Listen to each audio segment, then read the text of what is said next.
is the interview show. I'm your host, Kristen Jackson. I'm here today with Eric Smith-Gunn, creator of Hijab. Hi, Eric. Yeah, good. You said hijab correctly. Oh, okay. I mean, who doesn't say it?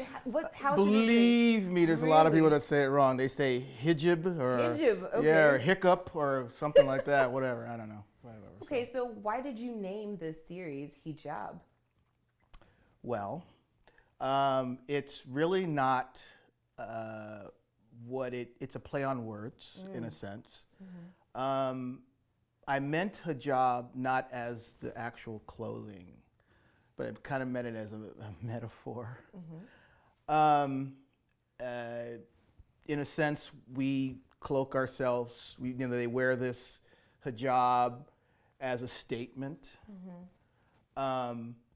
And I read when I was doing research on it, and I was reading about what the actual meaning of the hijab means, and it's kind of like means someone who shields themselves from society. Mm-hmm. You know, they use this. It's a cloak. It's a cloak of modesty mm-hmm. that kind of, in a sense, shields them from society. Mm-hmm. So I thought that was interesting. You know, why don't I explore that? Mm-hmm. And then I kept trying different titles.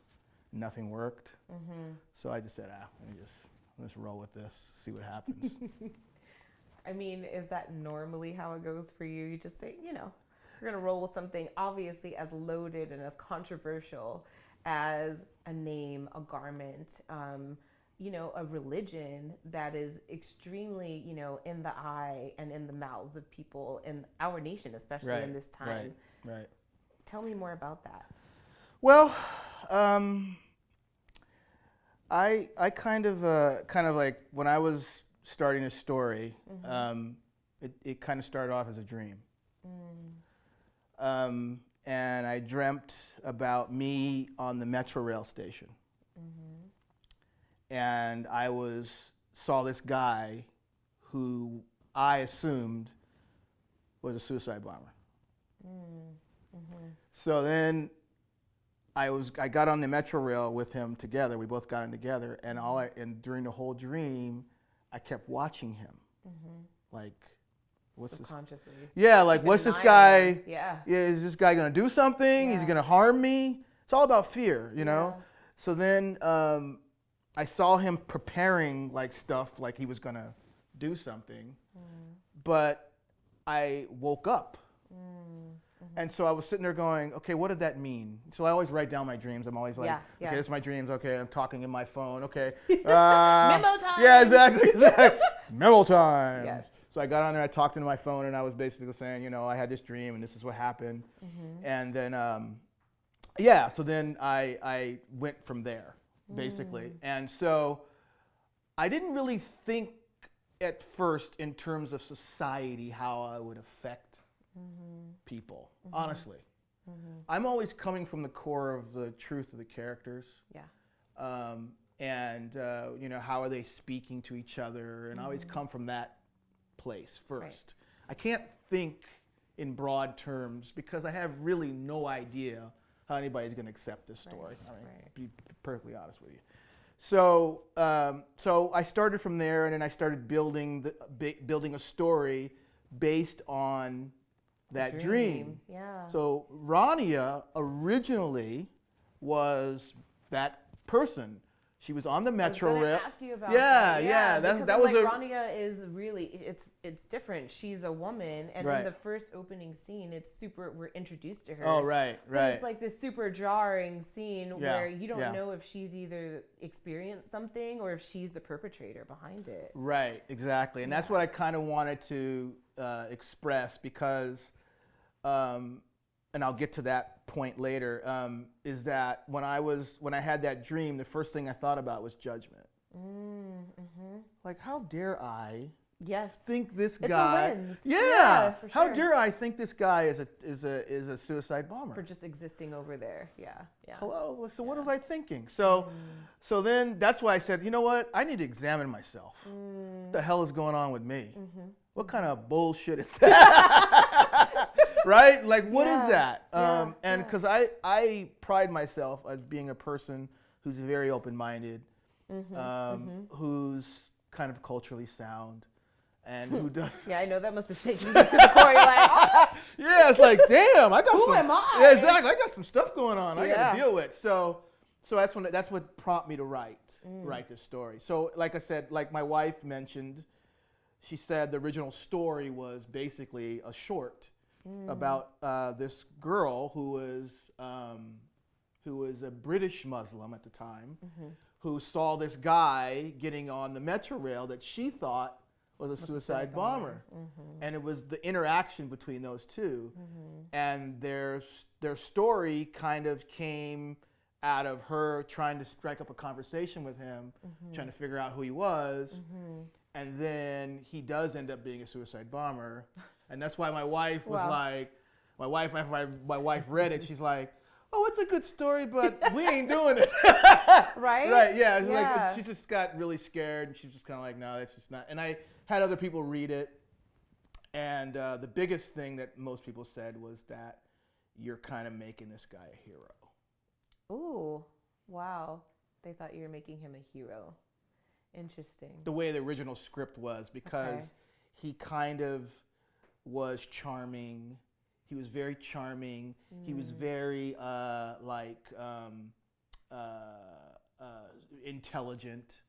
The way I wrote him, and basically he was a con artist. He kind of conned her into thinking that he was sound. He was sound and cool, yeah. and then all of a sudden he sets the bomb off. And that's like really kind of the story you don't. Really I mean, it's dark, but It's it could happen. Right, it can happen. It's true, right? But I mean, I don't know about you, but do you have those same kind of? Absolutely. Where you're at the airport or you're something, and you see a I've guy been with a on beard. more than a few planes Yeah. where, I mean, I already have a fear of flying sometimes. I'll do it, but I have a fear of just something happening. And then, yes, there are things in me that have made me have pause as to, well, where did this come from? But I think our media is very good in portraying and pushing this image of a certain type of Muslim character, right? We only see, Muslim characters who are portrayed as malicious intent, right? In the United States, especially during these times. Right. So Rania is a very different character than, most characters that we've been seeing portrayed. Right. And you're not a Muslim woman. And haven't been for a while. So why from the perspective of a Spanish Muslim woman, in the United States and in Los Angeles in particular? Yeah.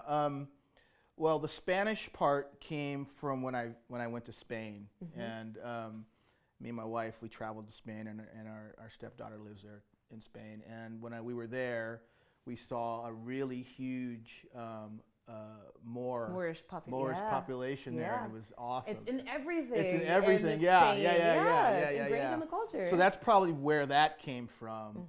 And then after that, I started researching the Spanish culture and the ones that are connected to Islam, which was a very small sect. Because a lot of them were saying, a lot of times where they were like saying, well, it was really hard for us to adjust to the Quran because it was written in Arabic. There was no Spanish version of it. It was kind of hard to find that. So I found that interesting. Yeah, right. The language didn't travel with it. Right. Yeah. And to have a religion be so large, I mean, it's. Yeah. It's 1 billion strong. Absolutely. Yeah. And to say that worldwide. And to say that there's not diversity inside of your own religion is kind of, with that many people, it's kind of ridiculous. Right. So I said, okay, well, let me start with the Spanish part of all this, and then I said, okay, and then I said, I want to write a girl, a woman who has strength but has challenges. Not only with her own personal psychology, but challenges with her, within her own religion, and how society views her. Right. So I just came from that place, and I think Rania, there's aspects of Rania that are in me, Yeah. Well, and most of our characters. Right. Yeah. I mean, if I look at all my characters that I wrote in the Little story, pieces of you. little pieces of me everywhere, but she's the one that I identify the most, even though I'm not Muslim. Right. I was raised Catholic. I'm, I have nothing to do with Islam, but it's a beautiful religion. It has a lot to say about a lot of things, but I'm not religious. I'm very spiritual. But I thought it was, I was very curious. My curiosity got the best of me. It started off just going, let me just find out the basics. And then I was like getting more deeper, yeah. deeper, and deeper, and deeper. Find out more about Islam. So I found it very, very interesting religion. Yeah. And I mean, I love the way that Rania is written and the way that she is very strong and really works to assert her voice. She's made it very clear who she is, and especially this really powerful scene that the incredible actress Andrea, evoked in that moment. She clearly says that I can speak for myself, right? Do you feel like you gave that voice justice? Yeah. I have faith that people will understand where she's coming from. But there's times where I feel like her, where, I'm not an overtly expressive person when it comes to politics. When it comes to politics. What? Get out Yeah, I'm not on Facebook going, I think, Agent Orange is not doing, whatever. I'm not, you know what I mean? Yeah. I'm not out there expressing myself like, well, I allow my work to kind of speak for yourself. Speak for me. So I hide behind my little characters and I put my little opinions inside of them, Yeah. And so with her, I was sneaking in all the things that I want to say. And Andrea, she's amazing. She took those words and just lived through it. Yeah, she said she was a channel in that moment too. She really was, and we rehearsed a lot. I mean, we did a lot of rehearsals. I mean, I'm a person that likes to rehearse. Yeah. So we got together and we would sit down, and sometimes we wouldn't even do any dialogue. We would just talk about the character, and we would just say, "What do you think about this? What do you think about this? Well, I think she's this, and I think." So we would just open dialogue and just talk about the character, and that's always helpful for not only me as a director to how I want the direction to go, but to find out, the buttons to push in her or to try to get her to, to crack. Right. And I think the biggest thing that I've learned, because I was an actor for 20 years, never really hit it big or anything like that, but I was an actor for a while, and I did a lot of theater and everything like that, and took thousands of courses and classes, studied it to the near end, and so to learn that language, to speak to an actor is a benefit. Absolutely. So I was able to get her to go there, but she's brave. She was so brave. She was so willing. She was so on point with what she wanted. So it was great. So that was a great experience. I remember we were all watching her do this monologue, and she had to do it like 5, 6, 7 times. I mean, over and over again, different takes, different, and each time got realer. Yeah. Each time she said, just give me some time. Yeah. And then she would grab it. Yeah. And we go, okay, ready? Roll, and she was just you on could tell point. she was steeped in Yeah. that moment. Yeah, for sure. So it was cool. Yeah. Very cool. Yeah. I enjoyed that part. I mean. Yeah. No, I think, and it's so funny it's because very empowering to watch women, assert themselves. Yeah. I mean, I didn't expect it, but I mean, I'm happy to see, whenever a woman can speak for herself and with such authority over her destiny, over her path, all of it. Right. Yeah. And I think the placement of it is the way we place it, and you'll see when people see the film where we placed it. It kind of anchors. It's an anchor for the story. It kind of anchors her character because, before that we see her going through some stuff, and then you know what I mean. We see her, stuff. Some stuff. I don't want to give too much away. That's true, yeah. But we see her being challenged. Yeah. And then we see, well, wow, she's challenged, but now there's some strength there. Yeah. There's some bravery there. There's some power there. Absolutely. So I found that really interesting. Yeah. Well, I noticed too in this show, you use sound, you use color, in such a very distinctive way. You can tell. Well, it feels like there's like a difference, and they're kind of heavy at first, but it's like sound and visuals are very much actors that are very prominent in particular scenes. Was that your intention, or was I don't know, like was that just a happy accident? A Bob Ross No, happy accident? no. All that stuff for me, I plan way ahead of time. And as we all know, everything is in the preparation. So before I even, I have to see the movie in my head, right? And I saw all that. And for me, color is important, detail is important, sound is the most important thing. For me, picture is great, but sound is... Really? More sound more than... Have you ever seen a movie when the sound is bad? Well, yeah. I mean, but not typically. Not typically, not right. typically. Or where you watch a film where the sound is amazing and you're like... Yeah, it's true. It's an activated sense. It activates those senses in you that takes everything to the next level. I guess it does. It elevates it. Right, You're right. Yeah. So I love sound, and I've loved it probably. I actually probably love it more than picture, because I think that, and I don't know why. I just do. I think that. They're both married together. Totally. Completely. But to actually have sound, stimulate you in a different way, I think is the best. Like, I like inventing new sounds for different things. Yeah. There's Raging Bull is like my favorite movie, and I know that it's hard for people to watch, but the sound in that movie is just unreal.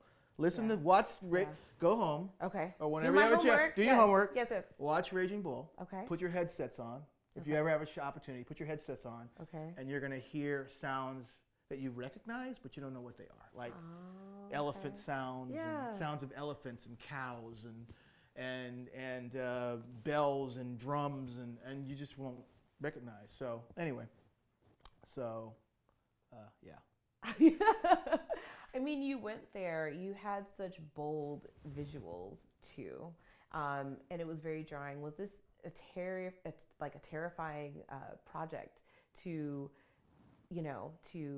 reach, to start for you? Yeah. It was terrifying for you. It was very terrifying. To engage, really. Yeah. How did you overcome the fear? I haven't yet. I'm still kind of afraid of it. Really? Yeah, because the subject matter and the rest of the story that we're going to deal with down the road is going to be, basically I wanted Rania to kind of be this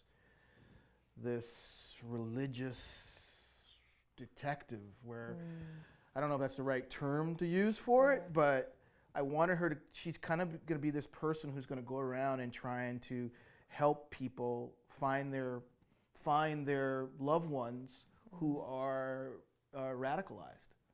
I mean, that's kind of where it's going, Wow. And so she really feels that she can do this. I mean, she feels that's why, and you'll see in the story, there's a moment where she goes, I got it. This is what I'm going to do. Like, you know what I mean? I'm going to help this woman. I'm going to do this. And so, yeah, I still got some fears that I'm working through. Okay. But we'll see how that goes. Well, we'll see how it's I'm received. looking forward to seeing how it develops, because I'm already attached to the story and the characters, and I'm excited to see how the story plays out, and I hope it won't be typical, which I doubt coming from you. Well, thank you. Yes. Thank you very much. Yeah. So, I mean, I hope you have room to explore that and do that with this amazing cast. Oh. Yeah. Blessed with the cast. Blessed with the cast. They it's really hard. The hardest thing, and I just want to talk about this real quick, is that the hardest thing is that finding actors to work for free, who will show up prepared, who will show up, on their days off, who will show up and work 12, 13, 14-hour days, and give you everything they got. Yeah, yeah. I mean, and that goes for the crew too. It's not just the actors, but the crew too. They show up and they work, and it's sweat equity, but man, at its best. I mean, at its best, absolutely. So I am everyone in this cast, man. I am like in dire debt to everyone who came and gave their all. So yeah, I'm really pleased. But you give your all with your projects. Thanks. With Pam, I love And what you she is I didn't get a chance to talk about my wife. You didn't get a chance to talk to her about her. Yeah, this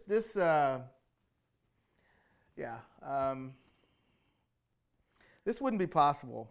I mean, I'm just gonna be honest. I'm just gonna lay it on the line here. Do it. I'm gonna lay it on the line Let here. her know. This wouldn't happen if it wasn't for her. I mean, she really made this happen. Absolutely. I mean, it's like, you know, every mechanism has an engine, and she kind of is the engine. Yeah. She's the engine. You're like the spark. I'm the spark, right. She keeps keeps it going. She said to me when we were going to start this, and I was doing little projects here and there, and I wasn't really committing to anything on a large scale. I was just doing like shooting music videos and shooting live concerts, and I had this script that I had wrote, and she says to me, she read it, and she's like, "Okay, we got to do this now." Now. Yeah, we got to do this now. Love that. We got to do this now. And in this time, that's crazy. Yeah, that's exactly. crazy. Exactly. So as soon as she said pretty that, ballsy. exactly. I mean, so as soon as she said that, I was like, "Okay, honey, okay, let's do it." So so we got started on it, and the rest is history. It's, you know, we're getting it together, and we're going to premiere it, and we're going to see how the world takes it in, and I have faith that it's not for everybody, but I'm hoping that even if it's not for everybody, I'm hoping that people can find something in it that they can relate to. Absolutely. And I think that that's something about you as a creator. You seem to be able to sniff out the deeper truths in people that they're searching for, even like that are personal, or also these universal truths through your storytelling. Why do you take a chance on people when these are such personal, you know, quests of your own? It's a good question. I guess it comes from my childhood. Somebody did that for me. I love that. Somebody did that for me. Paying it forward. Yeah, so. Oh, I just love talking to you guys. Both of you. Oh, yeah. And you're amazing. awesome. You're God. awesome, Eric. Oh, my God.